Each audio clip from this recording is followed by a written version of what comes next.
Manheru vana vaMwari. Setsika yedu. Turn to your neighbor.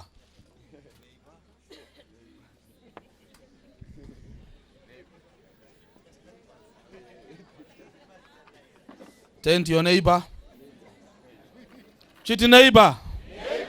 Mamupa fame African handshake. All right, it's okay. Chiti neighbor. Neighbor. It's wonderful to be here. Amen. Ragani kurumidze kutaura kuti manheru anhasi andisi kuparidza. Manheru anhasi ndiri kufara. Amen. It's a celebration evening. Bible rinoti farai munashe nguva dzose. Ndinopamidzira zvenyu chiti farai. It's a consummation of my joy. Zvanga zvakanaka kuva pano. Ima muzviwisisi nokuti muri masabata. Dai musiri maizviwisisa. Munozava muvhute ava, president muvhute. Dai tisiri masabata vasina kugara pavakagara apa, amupo imi. Muri kundiwa here imi? Chishamiso ichi, amen? Kuti ndouyawo kuzo presenta navo, amen? Just that alone, it's an honor. Ndizvo here chaukura? Amen. Mwari ngaakuropafadze mukoma kuti president wangu mukoma. I mean, Mwari ngaavongwe. Mwari akuropafadze mofu. It has been a pleasure. Chose. Mwari ngaavongwe. He's a humble man of God and we kungoziva kuti ndakavata umu yo vakavata umu. Zvoga izvozvo. Hallelujah. It's a pleasure. Mwari ngaavongwe. Pastor Ushe, Mwari ngaakuropafadze. Mukuru wedu. Tisi vana Timothy ndo vana Paul vedu. Ndo makomo makuru anopa zvikomo zvidoko mute. Mufaro mukuru kuva nemi pastor. Mwari ngaakuropafadze namai. Mwari ngaaropafadze vafundisi vese vatanga tinavo. It has been a pleasure. Manheru anhasi ndati haizi maridzwe. Mufaro. Ndo signature. Nasirungwesa signature chete. Signature inochinja here. Amen. Tsamba ingachinja. But signature idi nai. Nditenderewo ndimboisawo signature yangu. Choreka bowa i signature. Nasi kana ukatadza kufarawo nasika. Chingofara nekuti nasi ini ndinofarawo. Wakambotaurirwa joke isingafadzere wozopeserawo kungofarawo because waitaura ari kufara. Wotozofara aitaura. Amen. Tiri kuti isu gore rino iri rinonzi reaping and what? Celebration. Kumbotenderwa kucelebrata. But ati celebrate tiri kunze kwezvatinotendaka. Tinocelebrata tirimo. Tinonzi isu ma Seventh Day Adventists. We are proud to be that. Toda kucelebrata tiri pa last word rezita redu. Tinonzi machi ma Adventists. Zvinorevei kunzi ma Adventists? Vanhu vakamirira kuya kwa Jesu kwechipiri. Zvimwe tingaparidza vana baba nana mai. But apa ndo pane zita redu apa. Tiripo here vanhu vaMwari. Eka ndosene muyedu. Ndosene muyedu. Saka tisu vanhu vacho totofarira zvatiri. Ndati nhasi hatisi kuparidza. Tiri kufara. Tiri pa amen. Hallelujah. Zvakazarurwa chapter 3 verse ya 14.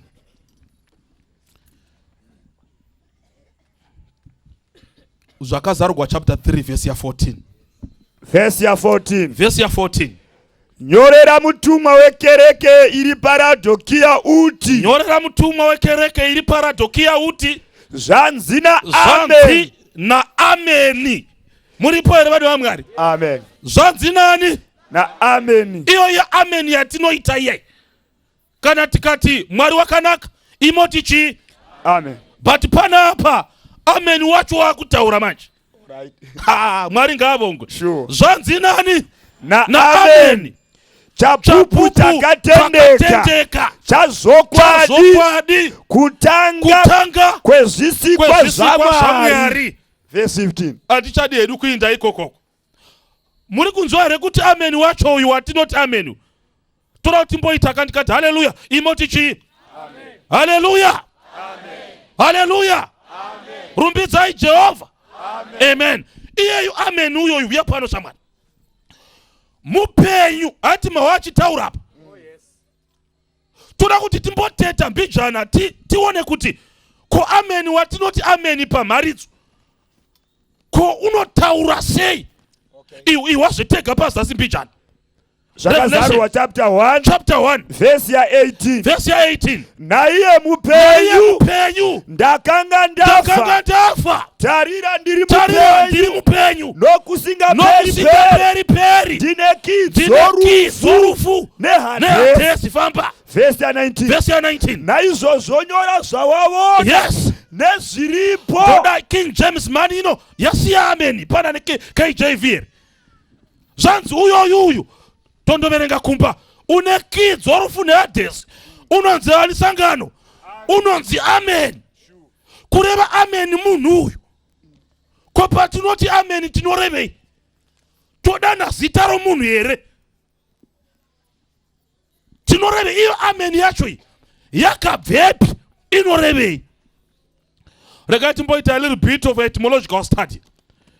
Word rokuti amen vanoteta manzwi vachingotsvagiridza kuti manzwi akatangirepi akabvepi chero vasina basa neBhaibheri vanotivo shoko rokuti amenika harina kutangira kudenga. Munoziva kuti kudenga, language yokudenga iri kudenga isinotaura zvapano pasi. Saka iri shoko iri rakawanikwa riri pano rikashandiswa kumachechi nokuzvinhu zvitsvene, but right vaone meaning yaro risati rapinda muzvitsvene. Tiripo here? Vanotivo vanoteta shoko iri vanoti rakatangira kunyika dziri kumusoroko kuna madeserts kwaiva navafambi vanonzi manomads vaiva vakafanana naMasai vaita basa rokufamba nezvipfuwo zvavo vari mumagwenga vachiti kana vafamba nezvipfuwo vosvika pamaoasis pane mvura vokemba ipapo zvipfuwo zvichidya. Kana mvura yapera vofambira zvechinhai mberi. Vanhu ava tsika yavo ava vakidzimba because vafambika vanogara namatents vongosvika vopicha maybe 2 months vopfuurira mberi. Saka hapana need yokuti uvake imba. Saka vanoti shoko rokuti ameniri rakatangira pamarudzi akaita saiwayai raitova shoko raizikama zvikuru zvakafanana namhoroi iko zvino kana tiri kunoko. It was a common word. Vaitivo kana vakasvika pavasvika pavafarira pane mvura yezvipfuwo vopicha matenzi avo. But muprocess yokupicha tende, sezvo muchiziva kuti kudesert rakazara jecha, tende rinonetsa kupicha mujecha. Tiripo here vanhu vaMwari? Saka vaiwaridza matenzi avo. Ndiri kuona mupfungwa dzangu maybe mhuri ine mombe dzayo yauya, mai vakaisa magrosari avo nezvokushandisa zvavo pamusoro pekamera, baba vakaisawo matende avo pamusoro perimwe kamera, nemombe dzavo vachifamba vosvika panzvimbo yavafarira pane mvura ka voti aiwa panapa pakanakira zvipfuwo zvedu. Nyaya haisati yapera, mvura iripo, but accommodation haisati yarinai yavapo. Baba vaisiturunura manje tende kubva pakamera voiwaridza maybe nezvikomana voti chuya titsvage patingapicha tende. Zvinonetsa kupicha tende mugwenga nemhaka yei nokuti mbambo dzinonyura painai mujecha pamwe ukangoikanda yotonyura musendi June usina kutomborovera wotozoitsvaka pakadaro hapapichiki tendi. Why? Because mhepo ikangofuridza mbijani kana mbambo isina kusimba tende rinodinai rinowa. Saka challenge yavainge vasara nayo ndeyekutsvaga pakasimba pavangagona kupisha chinai tent. Saka vaitora tende yavo vomboiisa apa vozama-zama vakakata tambo dziyadzi voona kuti apapa hapaiti paoda kundorova so mbambo yatowira yoga, osumudza ruoko mbambo yatowira yoga. Saka vaitsvaga-tsvaga pose pose pangapichika tent. Pamwe unombosvikawo worova kamwe wofunga kuti apa panenge panoitapa wozorova kechipiri ona mbambo yongoti yapinda ona kuti haparamba. Zvaita kuti maybe mufungwa dzangu vana mai maybe vafarira nzvimbo yachoka vaona kuti pane mvura apa pakanaka apa. Answer, final answer yaifanira kubva kuna baba kuti vachikonfirma kuti mai chitutunurai nhumbi dzenyu pano apa tende rawana parinopichika. Saka mai vaimirira nemhuri vachiona mudhara achitsvaga panopichika chinai panopichika tende akabata mbambo yake. Saka waita akarova pamaona kuti ndapawana pakasimba apa watinga mbambo yodzoreravo watinga mbambo yodzoreravo kutaridza kuti ari kuwana pakasimba pari kumuvha inji achirova. Ona mudhara akarova so wambonyemwerera kuti haiwa zvazodinai zvazoita ndapawana pakasimba panogona kubata mbambo zvokuti chero mhepo dzomudesert mamonsoon winds akasimuka tende is angered harigoni kuwiswa nechamupupuri. Saka aiti pairova ipapapo pakasimba pachavovo pakasimba akatinga akawapari kubata akatinga akawapari kubata waemesa ipapo panobata ipapo ndo painzi paameni pacho panobata mbambo nesimba. Muri pare vanhu vaMwari ndo painzi painai paamen. Saka amen yaita sokureva kuti ipapo mudhara musasudurusa bhegi musaisa uku kana uku zvamatopawana ipapo paameni ndipapo mai vosunungura nhumbi voti zvatoeta mufana gadzagara nireti mudhara wawana ipapo paameni. Saka kana chichi amen tiri kuti pasta kumwe kosa hakuzi ipapo ndipo ipapo ndo painzi paameni macho ipapo kumwe kosa hakuzi ipapo mudhara. Baba musanzvengesa ruoko tingadzorera nhumbi pakamera ipapo. Saka ukabona bhaibheri richitsveta ameni so pamberi pevhesi zvinenge zvichinzi haiwa ipapo amen ipapo kumwe kose ndiko but apa tidzokere kumavhesi ataverenga kaya wawatagwirei zvanzi nani nai na amen. Zvino amen uyu waita mupenyu sei? Muri kuwaira vanhu vaMwari uyu mupenyu kanzi wakanga afa asakararama une makerufu neinai nehadhesa. Isusu tinoziva amen ichiiswa sefull stop mberi kwesentence eka but zvino amen yaita munhu sei? Saka paunoti amen zvakafanana nokuisa munhu mupenyu mberi kwestatement. Amupo vanhu vaMwari kare chitamba bhora musiriti kana zvanetsa zvokuchinjirana magedhe, taisa gedhe imochinja gedhe muchiri dzosa kuti kugohwesa kunetse, tawanzotora mamonya kana penereti yorovwa toti monya ndo gedhe racho, gara apa, iwe gara apa, penereti ngaichirovwa. Tava nebwebenyu rokuti hauri chinji gedhe, hauri chinji because bwe racho ibenyu. In fact, kana ameni ichinda mberi kwestatement, Mwari vari kuti statement yatanyora ikai iyi inofanira kuti isafeguardiwe, nokuti haifaniri kukona ndeyazvokwadi. Toisafeguarda namabhuraketsi here, zvonzi aiwa anobviswa. Ngatiichengete apa sokurindwa kunoita mangoda iyi, ngatiichengete. Amen. Haisi pose because zvikakona izvi mari pakesheni acho makuru. Saka zvonzi Jesu chiendaka undogara mberi kwestatement iyi kuti zvisakona.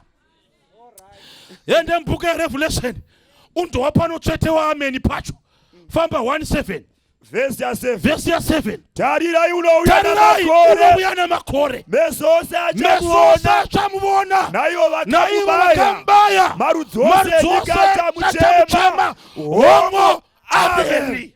Haleluya.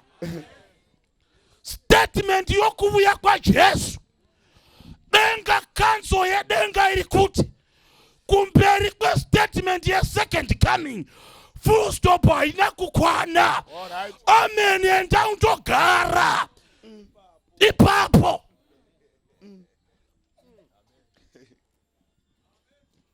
Amen. Haina kuiswa pana mama statement. Kancha kuropafadza ine ng'ombe hapana kunzi amen, because unogona kudzishayiwa.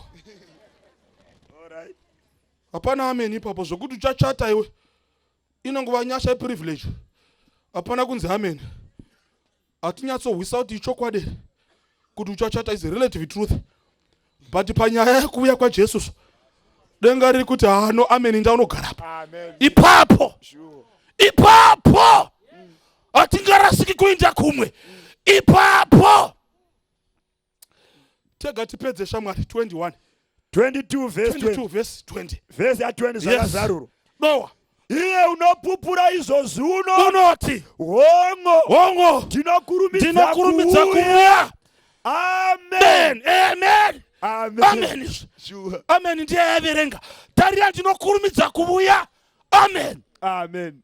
Aungamudi ipapo. Amen. Pa amen ipapo. Zvimwe zvose zvingakona vana vaMwari, kwete kuonekwa kwamuponesi. Pane amen kaipapo kunzi mai zvokodha madomasi zvingaramba, mabigwa makiretsa aya amunohodhesa, business ringakrambula, but pane zvisingakoni. Pa amen unobuya unodinai, unobuya hangarambe anyerere ipapo. Vafana ndo patinogara, zvokuti uchapedza chikoro hatizivi, vari kuvakatanga vakasapedza, zvokuti uchawanikwa hatizivi, zvokuti uchadhiraivha motor of your dreams ndati hatizivi, zvokuti uchasumudza imba kusvika pafoundation, kusvika pawindow level tati hatizivi. Asi chatinoziva vana vaMwari ndepakaiswa amen naMwari. Unobuya angaramba anyerere. Loud, let it ring. Jesus is coming again. Masavadha muripo here, ngatifukunyure hoko inda shoko rokuuya kwaJesu ranyaraga pamapulpits edu. Maranatha, Jesus is coming again. We are Seventh-day Adventists. Tinotenda and we still believe kuti muponesi wedu anobuya. He is coming. Amen. Unobuya ndopa amenika pambambo muripo ere chembere dzaMwari zvingakona zvose usabvisa ruoko pambambo wobatira pabhachi romukwasha paamenika. Unganyimwa marovoro, unganyimwa majasi, ruoko paameni. Unobuya hangarambe anyerere. Tapfumbidza nzira yokumakuva, makuva akomba churu waikuchengeta wafa, umwe wagwara wang'urung'uzwa yasara shimbo sose apona rutsva. Aiwa zvina mhaka achikosora dangwe raindichengeta, ruoko musabvisa paameni. Unobuya vana vaMwari hangarambe anyerere. Jesus is coming again. We still believe. Unobuya hangarambe anyerere. Tega shamwari Luke chapter 9 verse 26. Nokuti ani nani unonyara pamusoro pangu namashoko angu, mwanakomana wa munhu uchamunyara pamusoro pake. Musi wanobuya nokubwinya kwake wani nokwa baba tu nokwa vatumwa vatsvene. Amen. Unouya nokubwinya kungani? Kutatu. Ndosaka pakaiswa amenika. Vara rechigiriki rinoreva kubwinya rinoti dokusa. Alright. Kubwinya kwedokusa kwakasiyana nokupenya kweshangu yapoliswa. Kubwinya kunonzi dokusa ndekwe power riri mukati rozobudira kunze. Rakafanana nelight. Kubwinya kwelight iri muna magetsi mukati. Ukarova pa ukananzva apa unouma musana. Because mune power inokonzeresa kuti kunze kupenye. Sure. Bhaibheri kuti paanobuya Jesu unobuya nokubwinya kwari nai kwake nekwa baba nekwechinai nekwa vatumwa vatsvene. Ukatarisa kubuya kwaita denga panyika munguva mutumwa waingobuya nokubwinya kwake. Gabriel wakatumwa akauya oga, Mwari wakaburuka pasina ari oga, Jesu akamira patisafiguration ari oga. But pa second coming, hallelujah, denga rinoti Mwari ndi Mwari, he is enough. Mubutatu bumwe homweya Mwari woga ane simba. But pana pasiri kunzika toda kumeka sure amupo imi kuti haangaendi nokubwinya kwake oga. Unofana kutora kubwinya kwa baba Jesu, wotora kubwinya kwa vatumwa vose, wopfeka mbiri idzodzo. Amupo imi vatendimi. Kubwinya kwa baba voga vakaburukira paSinai. Pavakanga vaita nharo vaIsraeri vakatarigwa mutaro muchinjiziri seraini riri papa. Kanzi musadarika Mwari uko kugomo uko. Pavakangotsika gomoso pakadengenyeka. Ende Mwari haana kubuya akatsamwa, waitobuya nomufaro kuzoona vanhu. Gomo ndokudengenyeka. Akabuya nomufaro kuti vana vangu ndabuya kuzokuona, haleluya. Akatozvininipisa kusvika pa0. Ndokutsika gomo, ndokutavutsi, ndokuita earthquake. Zvodzi vadhara vakatiza vakasiya mabhachi pamikona chato. Ko Mwari wati Jehana watuka. Auya nesaidi nomusana wenyasha. Zvodzi vakamona mupendero pakamanyiwa pane glory yaMwari chete. In his most happy state. Amen.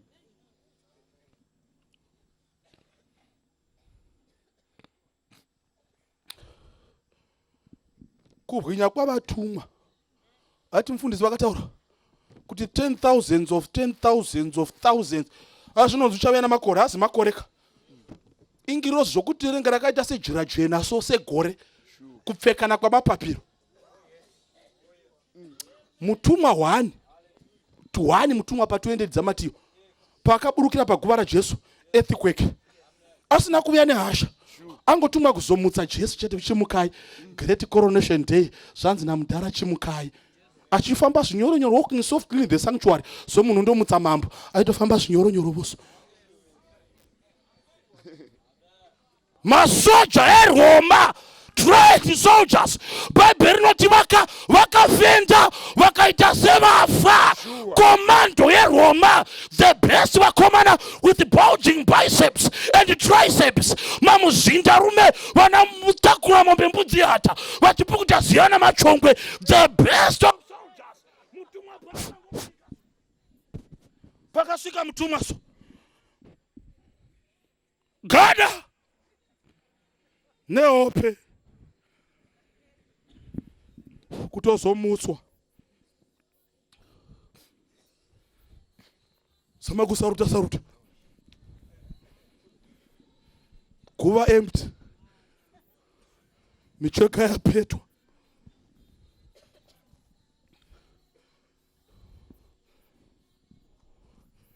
Gloria Jesu kaverengana zvakazarugwa nzi inofananidzwa nezuva.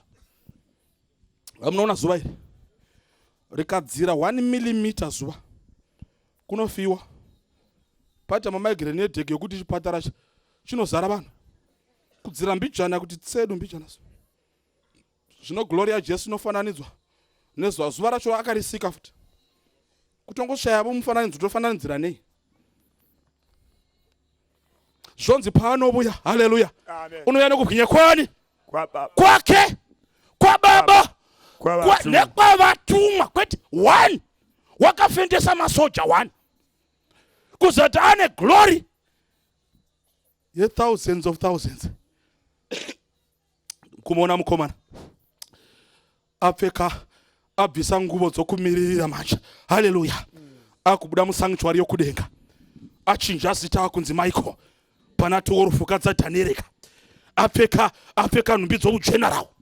Zvikanzi wakuda kuinde musati muchagarika mumba muministry house mazara utsi zvaitwa. Amen. Woda kuuya manje.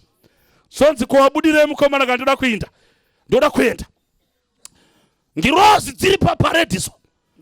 Zonzi attention dzomiraso. Zonzi vakomana visai doksayo sengirosi. Mabhachi ari kupfekwa naJesu amupana waMwari amira Michael. Vakomana vachikurwa mabhachi vachipfekedza Michael. Wasvika kuthrone room yaMhondoro pachigaro chinopenya.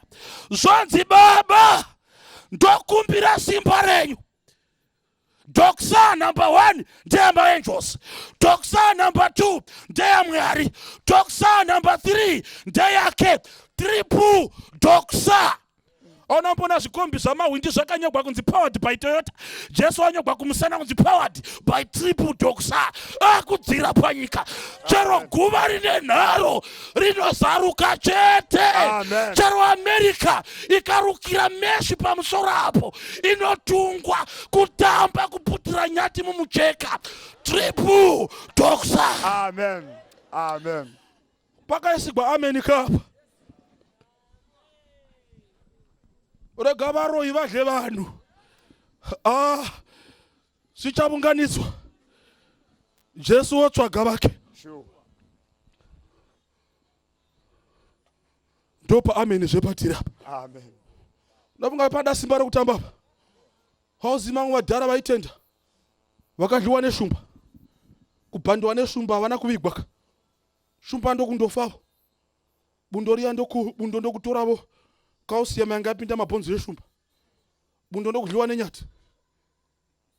Nyati ndokufa. Yachembera seri kwebako.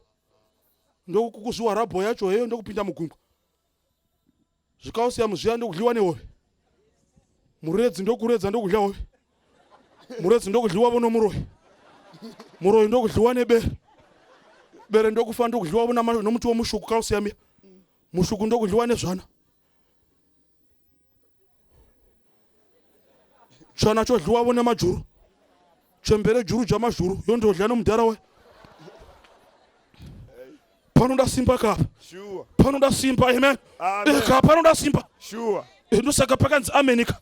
Iwe Jesu chigara pa statement. Hatidi kunyengera vanhu isu. Ndinobuya. Unobuya angaramba nyere. Amen. Ndo pane hope yedu apa. Sure. As Seventh Day Adventists, he is coming again. Amen. Chitega shamwari tifarika. Titus chapter 2 Noah. verse ya 13. Verse 13. Takatarira tariro inofadza. Hallelujah. Nokuonekwa kwokubwinya kwaMwari mukuru. Ipapo. Nomuponesi wedu Kristu Jesu. Amen. Teka futi imwe. Vana mai. Jesu unovuya. Amen. Pamene munobvire. Pahoko batai hoko. Pamunotengesa madomasi. Ruvoko padomasi na pachange. Rumwe ruvoko pahoko. Amen. Ndati musarasha mapassport. Shandirai vana. Rumwe ruvoko papassport. Rumwe pahoko. Kana passport yokubvisa pana Mwari. Rasha passport. Bata pane mupenyu. Amen. Amen. Ndati musadzidza here vafana. Ruvoko padegree. Gumwe pa amen. Amen. But ukamona degree rokubvisa pana Mwari. Rasha that cap of knowledge. Yakagadzikwa nekotoni. Rampoka beta pa amen. Because a crown of life is better than a cap of knowledge. Amen. Pa amen. Amen. Kuvaka dzimba here kwakubvisa pana Mwari muchitungwisa. Kana zvonetsa kuti stand yowanikwa nefufuro. Bata pa amen. Kumwe ruvoko pachitinha. Kana imba yokunetsesa denga. Rasha chitinha. Bata pa amen. For your mansion is better than imba yokumufa kwose. Pa amen.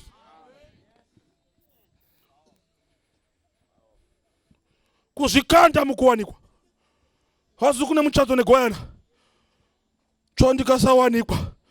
Ruvoko pa amen. Ausundi. Ausundi. Makuva ariposo. Wangaone vana 9 wasara ne1. Uchichema uri mujari nomunun'una wako. Vamwe achirasha muromo achiti Mwari wandidira mvura. Yona ngochiti aiwa atichemeri chidaro muningira. Ndiripo pa amen. Ndakamira the blessed hope. Unobuya angaramba nyere. Pakaswa surety na Mwari kapa. Mwari wakaisa bwebenyu. Rakavharira magedhi okubuya kwake. Hausundizve. Hapabirigwi kapa. Unobuya. Ndingasaziva zvimwe zvose vana vaMwari. But kubuya kwamuponesi unobuya. Unobuya. Tega shamwari tinakirwe. Chapter 4 verse 16. Nokuti Ishe amene uchaburuka kudenga. Ishe amene amupa wana waMwari. Sikanzi baba vabuya vamene. Pamwe anombositumira. But apa unobuya.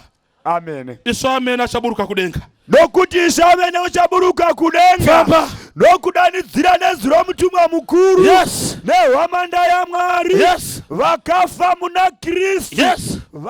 Vachatanga kumuka.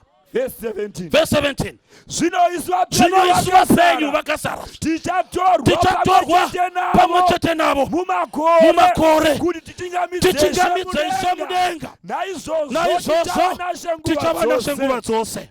Verse 18. Verse 18. Naizvozvo nyaradzanai namashoko awo. Togochemei takasa ruvoko pa amen. Pahoko. Chitega kupedzisira shamwari.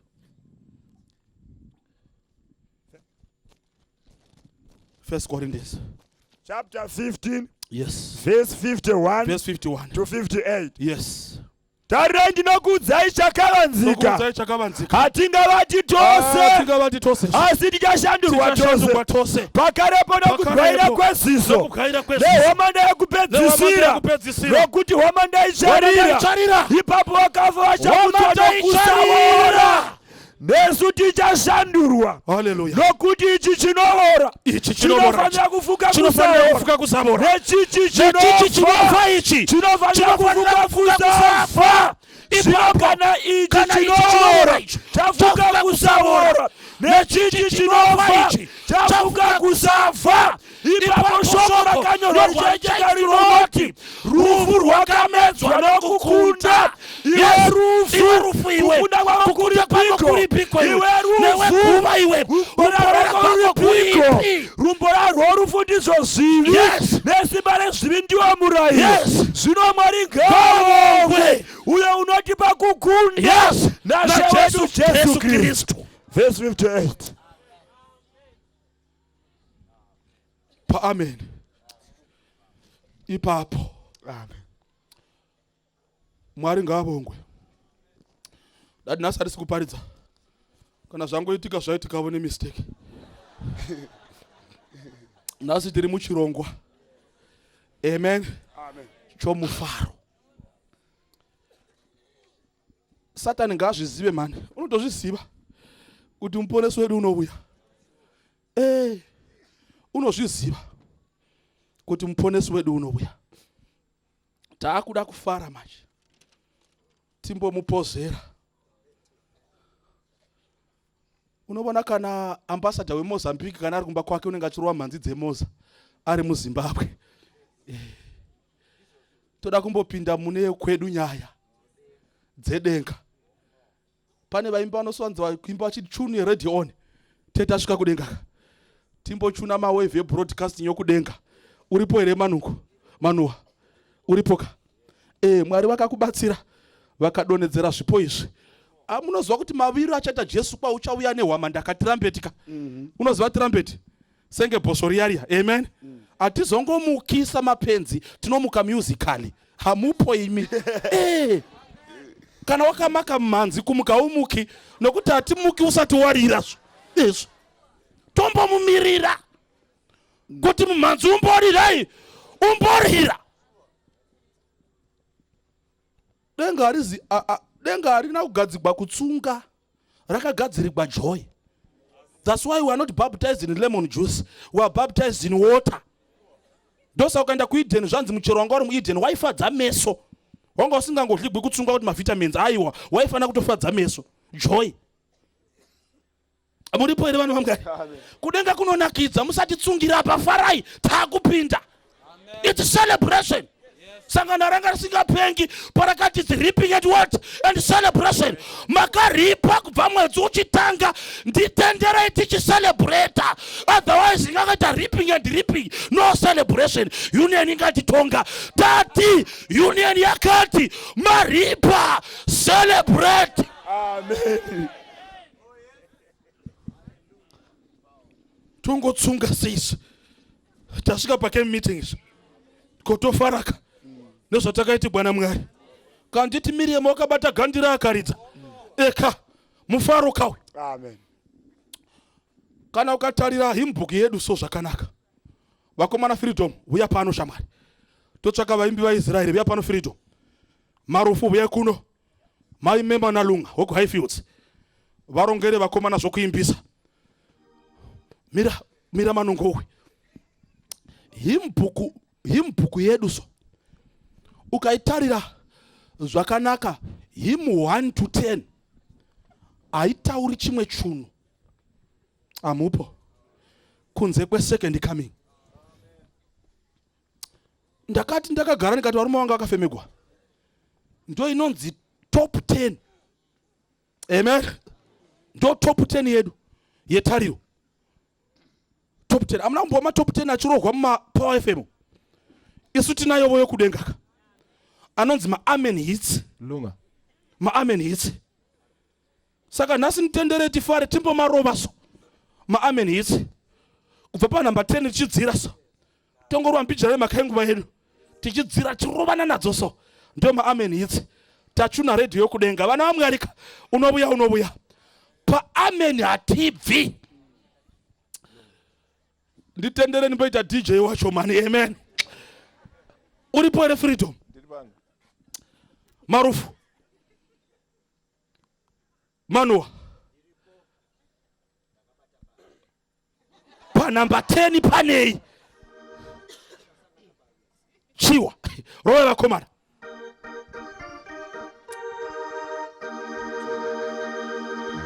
Techa sangara kerweze. Tose vanu vamwari. Yes.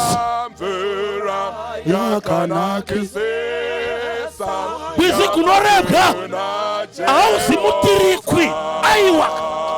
Noah zvinoreva tosangana ukosha chirambwe chinoreva Jordan yomweya topinda muKenaniso tosangana nevanoera pachigaro rova Manoa rova Noah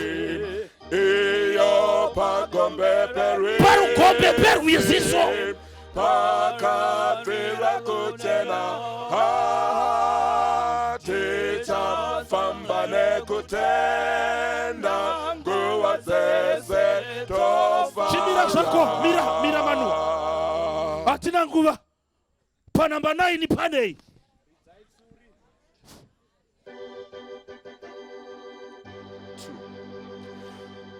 Rizanya tsurina izikuruja Jesu nobuyashe Farai vafambi Tenda imbanyi Jesu unodini Noah unobuya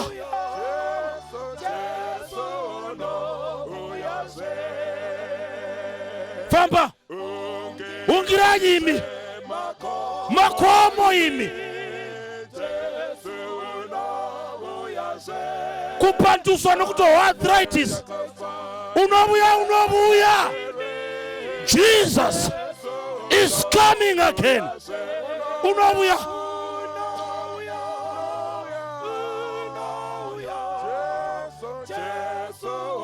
famba nayo Manoa yoyo famba nayo pasiri not Jesu unobuya ngarapanyerere champupurisho nokuvuvuta with power unobuya vana vaMwari unobuya angarapanyerere tiripo pamene ndudzi dzepasi dzinosvatirwa wondo dzichigwiwa kunana Iraki nokunana Irani ungwaru hwawanda vanhu vafamba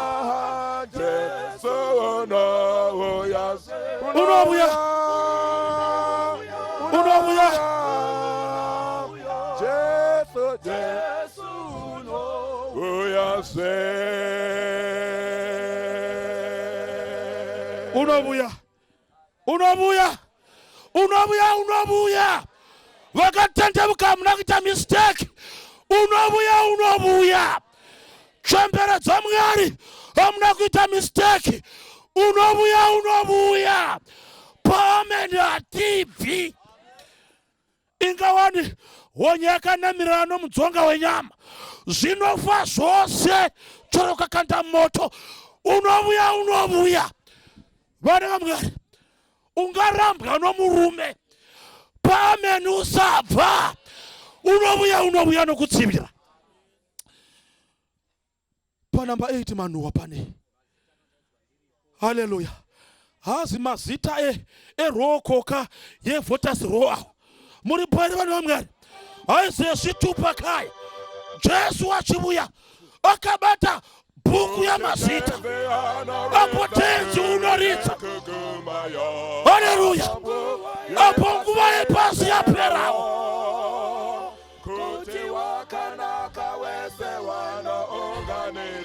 mazita haleluya mazita zita rako hariko iwe kurejistiri kumapassports avakuzivi but zita rako riri kudenga. Don't worry, unobuya hatizoindi kudenga via London, hatindi kudenga via Pretoria, toenda straight unobuya kwavakafa muna Kristuka vasarudzi vose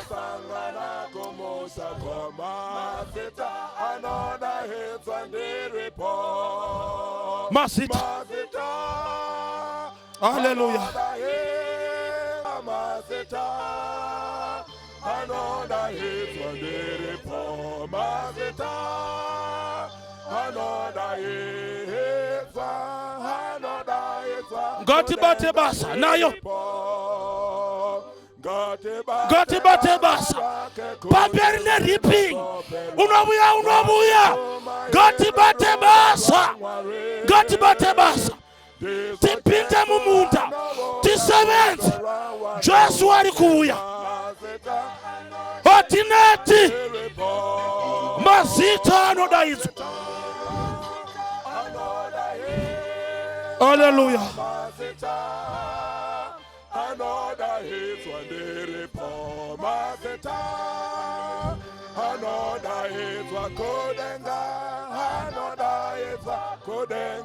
Chimira zenyu vakomana ndati pamberi neripping hatireke ruvoko pageja unobuya angarambe anyerere panamba 7 pane. Hallelujah. Pana ndoda kuuyawo pamhepo pane chembere mbiri dzandinoda chembere dzinoda kuuya kuzoimbavo navamwe chero usingagoni kuimba unoda kungovuyawo pamhepo. Amen. Vuyazve namayuthi kana maviri unoda kuuyavo kuti andoda kuuya ini vuya uzoimba navo. Hallelujah. Toda chembere namadhara neyuthi mumbovuya unovuya muparidzi waivhunza vachaenda ndivananiko tinoenda navatana veduzve nechembere dzedu manuwa kugashira vake. Haleluya. Yes. Unobona here vasikana vaJesu. Yeah. Haleluya. Mwari ngavongwe tinoenda mai vachimo mutariri wavo chero zvikanonoka unovuya angaramba anyerere unogara naJesu ka. Yeah. Chimbomira manuwa muri kuwari vanhu vaMwari. Chembere dzimwe idzi dzasakara nebasa kumazunde unovuya padzinoimba dzichimba zitase dzinosakura so dzichiita magwire nomudangurira unovuya. Iwe unoramba Jesu noti dai Jesu asingavi chembere dzinobate idzi pane zvadzakavona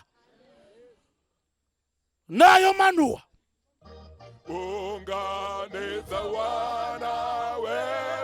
vana veumambo hwake vaterere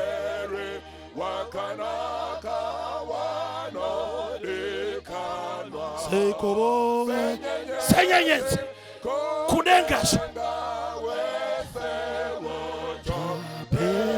vachaga naJesu wake kumusha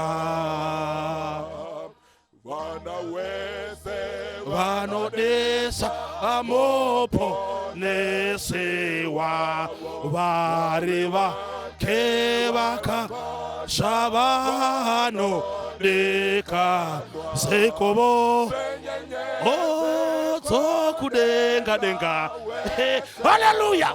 Vachapenya mani Mwari ngavongwe vachagara naJesu.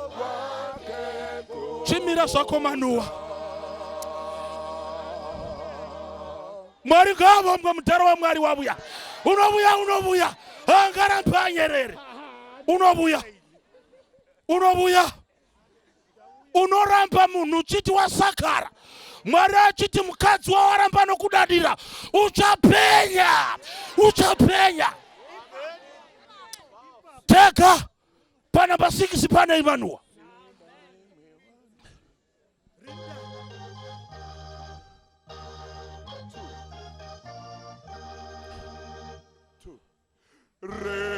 tanye vanoye rasi onesoza novonapo manje yenyu batitsayika mundochingamidza Jesu usatamba nevhangeri yakare wonanyi anovuya mani Jesu mambo anobuya. Hallelujah. Unobuya kuzotora nayo chitsidzo chake chekuti isu tisunungurwe nguvo chena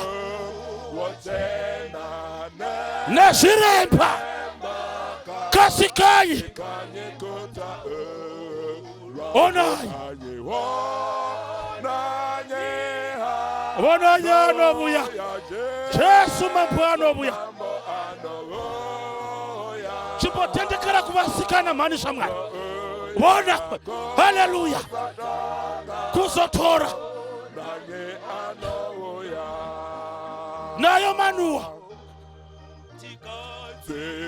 chidzidzo chake yes chekuti musununguwe nguvo chena nezviremba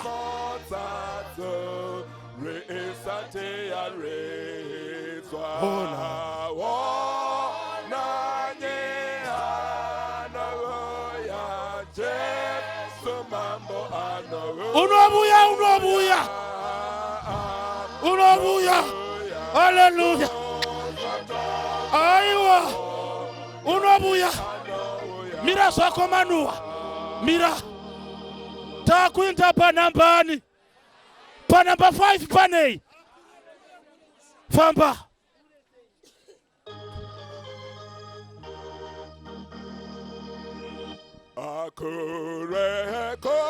kurekumusha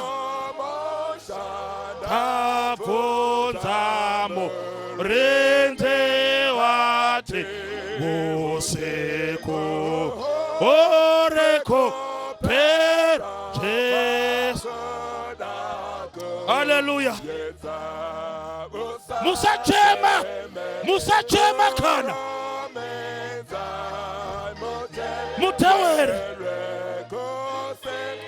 kusipira titasika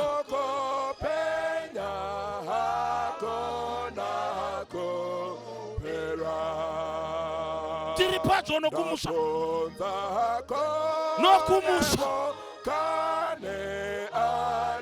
one rwiyo rwekushinga nokushinga woto ichapera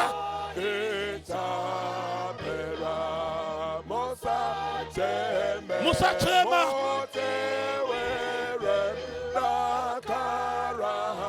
titewere tinoziwa tina chipo mira zvako manuwa mira ipapo vana vaMwari pane vakagamuchira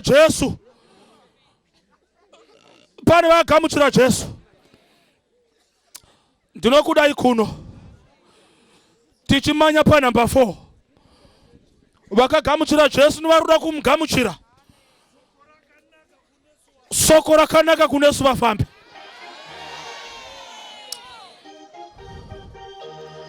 haleluya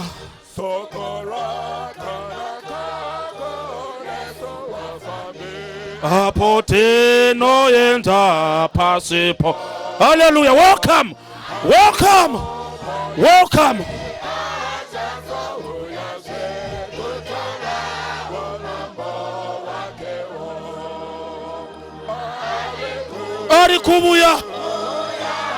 ari kubuya Jesu mambo nevafambi vake vachazoto apo Jesu obuya tichasangana kumusha wekudenga tichayimba nekuponeswa avaponesiwo chabvampasire vana matemambo wedenga areko ovo yaneko kasika Jesu zve areko dzoka nevafambi vake vachazoto apo Jesu. Mira zvako manuwa ipapo, mira ipapo, mira ipapo. Torakimba kwa kupedzisira. Pa number 2 pane. Pa number 3. Pa musiwo. Amen.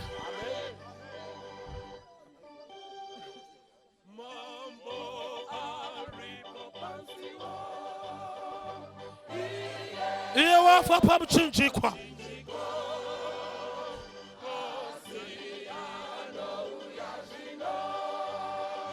Kutorava kevo pamse wo oh pamse wo ontepo pamse wo anoboya onte a repamse. Mira zvako manuwa ipapo, mira ipapo, mira ipapo.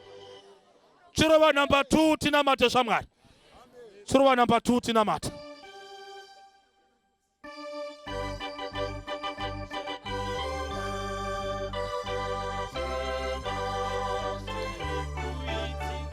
Takuda kunamata.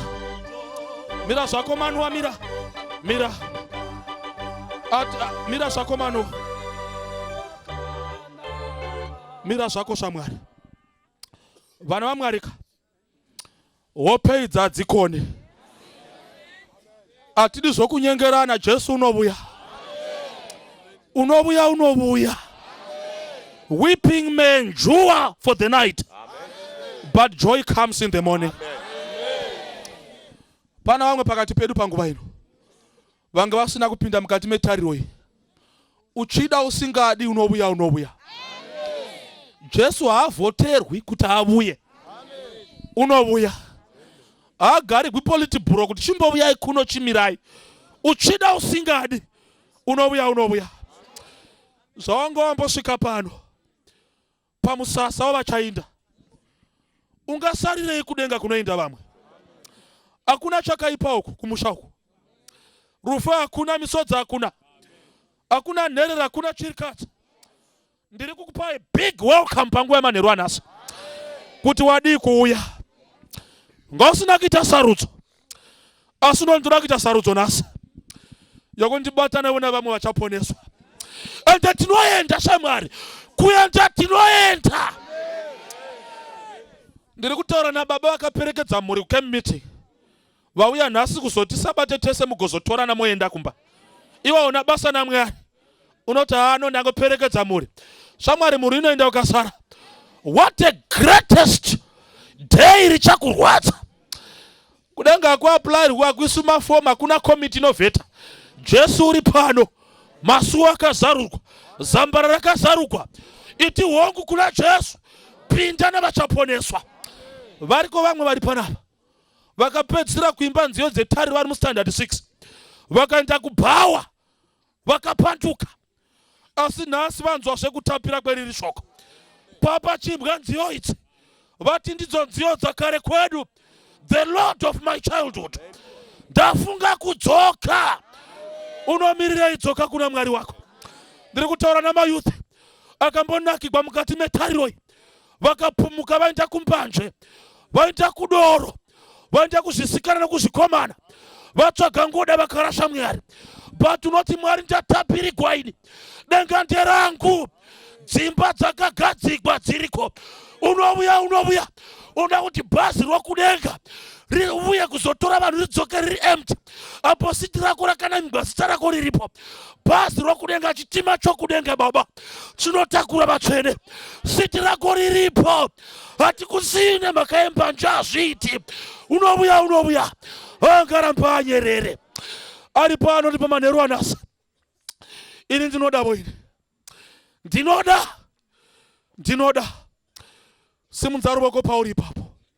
Haleluya. Mwari ngavongwe. Mwari ngavongwe. Mwari ari kuwedzera vazhinji muruponeso. Mwari ngakuropafadzei. Mukuru wangu Pastor Ushekwe kunze muripo. Vapei mike. Mufaro wedu. Mufaro wedu.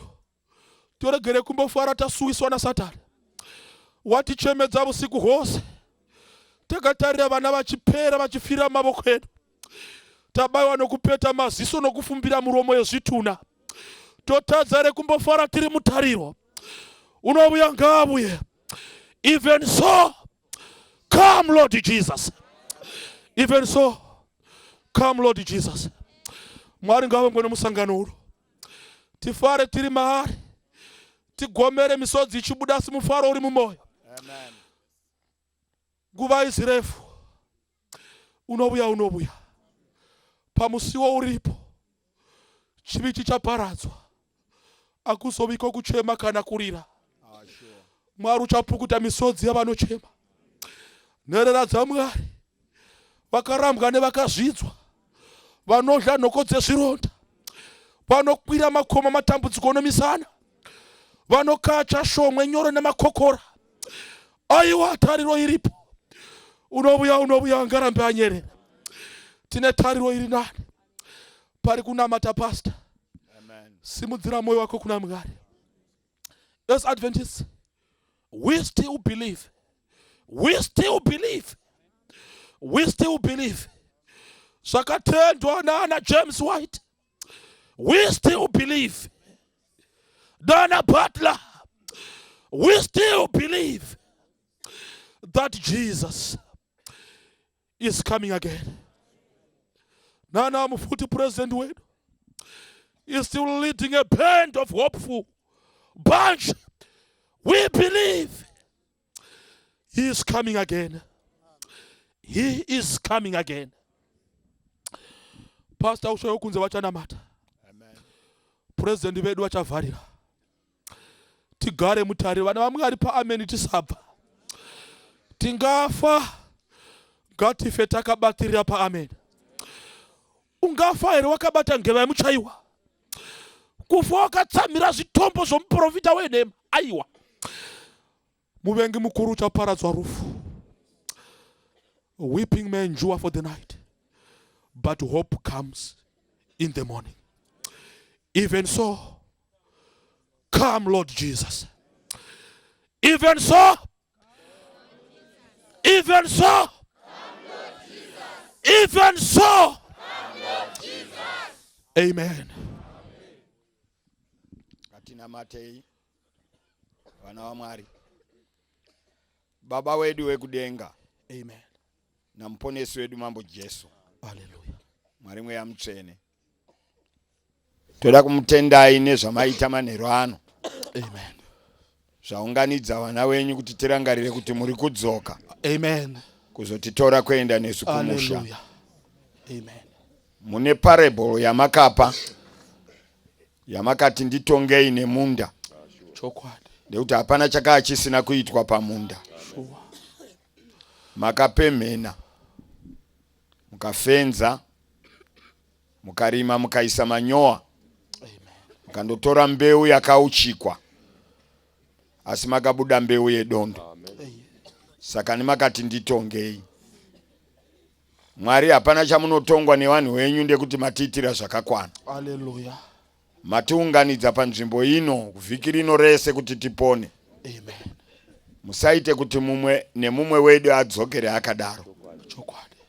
Tipei ruponeso watinondogara kudenga nemi. Amen. Amen. Manheru ano Mwari wangu. Hallelujah. Tinoda kunamata tichiti tibvisei zvakaipa zvinotinetsa. Amen. Tisunungurei kutadza kwedu. Amen. Mumwe nemumwe hapana asingazivi kutadza kwake. Chokwadi. Tinoda kutenda kuti kana tazviunza pamberi penyu munotiregerera. Amen. Tinoda kumutendai nesoko ramatipa manheru ano. Hallelujah. Ratiita kuti titarise kwamuri nekudzoka kwenyu kwechipiri. Amen. Kuti tigosangana imi mumakore. Hallelujah. Zvese zvapera pamuchadaidzira rushambwa panyika. Amen. rufaro kune vanotenda. Hallelujah. Toda kuonekwa tiri muchita chawakaponeswa. Amen. Ndi Jesu Kristo tenzi wedu. Amen. Amen. Amen.